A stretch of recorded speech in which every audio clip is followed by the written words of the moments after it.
have you seen this one? Miss Piggy movie in development with Jennifer Lawrence, Emma Stone, and Cole. Yeah. Cool. Yeah, I saw this in the trades yesterday. I'm like, no. Yeah. Oh, no.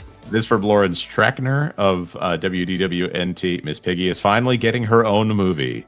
And yeah, it's about time, right? Because she's been so poorly featured in every Muppet movie that's ever happened. Well, that's or anything Disney's done, especially. It's not like she's the most important character in the arcs of almost every Muppet movie. Every movie, yes. Yeah. Let's hope they give her another insufferable haircut and play the same bit about her being a bit of a snob and not getting along with Kermit. But Kermit likes her anyway. They can't make fat jokes anymore. Oh, that's a very good point. Especially with Miss Piggy, that's kind of essential to the Miss Piggy image here, because otherwise she's just a woman who Kermit finds attractive and is kind of mean. What does that say about Kermit? And violent. Yeah. Variety reported on the star-studded new project after Jennifer Lawrence spilled the beans on Las Culturistas podcast. I don't know if I can announce this, but I'm going to. Emma Stone and I are producing a Miss Piggy movie, and Cole Scola is writing it.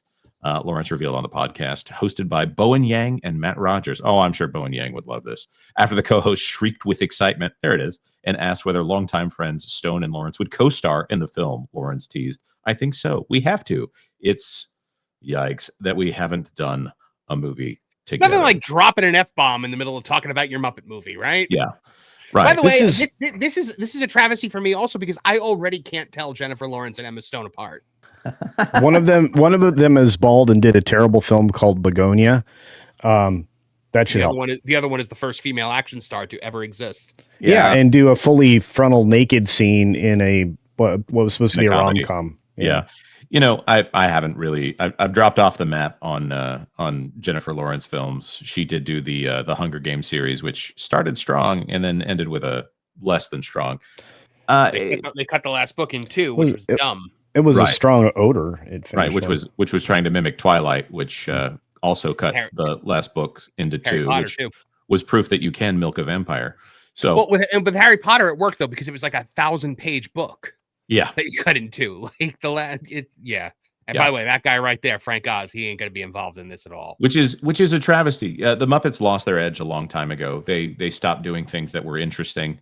The farther they got away from the original cast here, and of course Steve Whitmire no longer with the Muppets, and you know there's a cycle every time that they release a new clip of Matt Vogel doing the voice of Kermit on social media. It's all renewed again. That people go, who is it? Is this a new Kermit guy? Because he doesn't sound like Kermit. Matt Vogel may be a great puppeteer, but I think they're struggling with the idea of hiring the guy that was the closest to the position as opposed to someone who is qualified to do the voice. He's also ruining Big Bird over on Sesame Street. So he's just he's an equal opportunity ruiner. Is there a little too much bass in Big Bird's voice now? Well, yeah, it just sounds nothing like Carol Spinney at all. All about the bass, though. Right, and the only saving grace is that no one is watching in the numbers that they used to because of the way that TV has changed and the fact that all of the parents who keep track of what is in their children's content go, oh no, we're not gonna run the risk of this anti-family, anti-Western civilization message that gets thrown into so many things. Thank you very much, Sesame Workshop. We're all stocked up on crazy. I don't know. I'm judging them hard on the idea of this. Jason, what's his name? Jason Segel, when he did Muppets in 2011, I didn't have a lot of faith in that production, but it turned out to be a great movie. I thought it was fantastic. It was very good.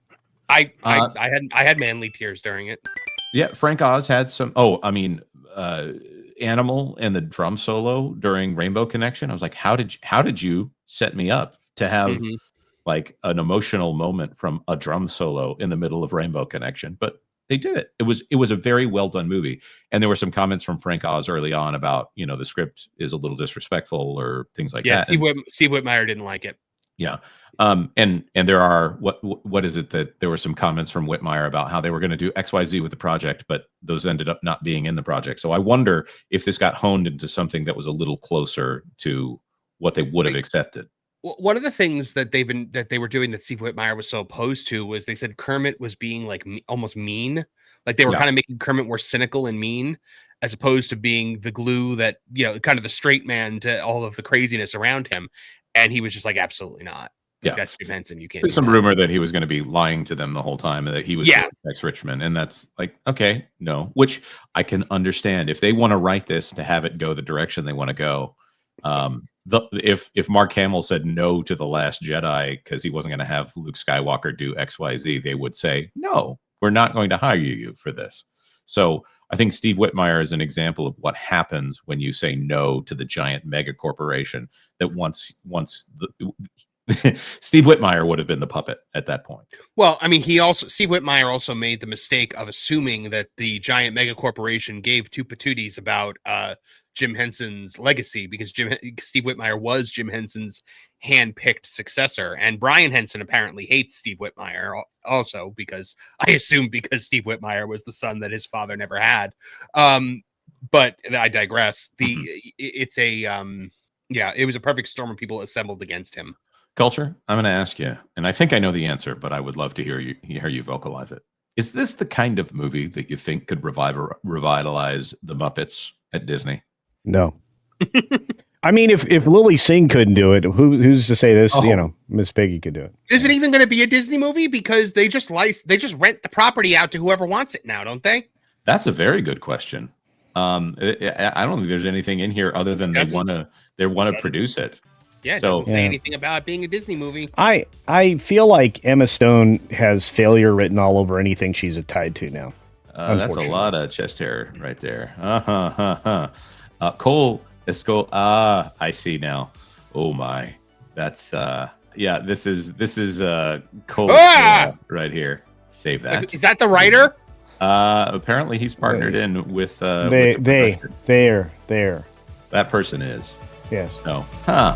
Thanks for watching That Park Plays News. For more information, consider checking out www.thatparkplace.com. And don't forget to subscribe, share, like, and send this out on your favorite social media accounts.